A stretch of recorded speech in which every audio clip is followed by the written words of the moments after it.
Hello guys, for today's video, magluto po tayo ng ginataang salmon belly.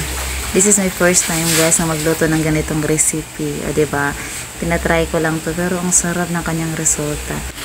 So lagyan natin siya ng asin guys bago natin siya iprito.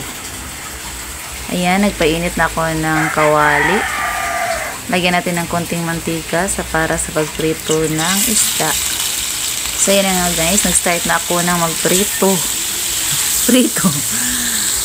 Ayan, pagkatapos nyan isit aside muna natin guys. So nagpainit tayo ulit ng mantika guys, pero yung mantika na yan guys, yun yung ginamit natin kanina sa pagprito para hindi masayang yung mantika, diba? So yan guys, niluto na natin yung luya, bawang at saka sibuyas para mas maano yung sarap niya guys. At saka sinunod na natin yung red pepper.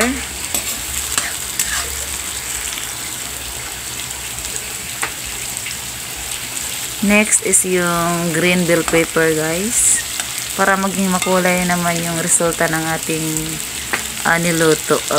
Naglagay pala ako ng siling mahaba guys. Pero hiniwa-hiwa ko siya para medyo maanghang yung lulutuin natin guys.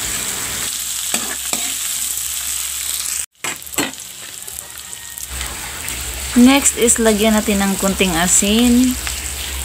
Tsaka naglagay ako ng bitchin guys kasi hindi ako mahilig sa mga ibang granules. Bitchin lang talaga yung ano ko, pero optional din guys. Next guys, naglagay tayo ng coconut milk.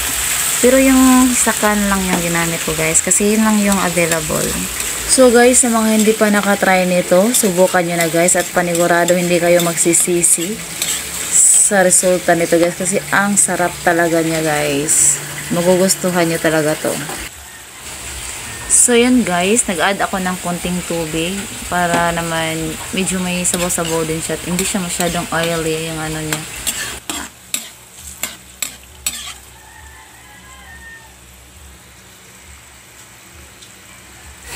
So habang kumukulo na siya guys, ayan, naglagay ako ng ground pepper or pamintang durog yata ayan, para mas maging masarap ang ating niluluto.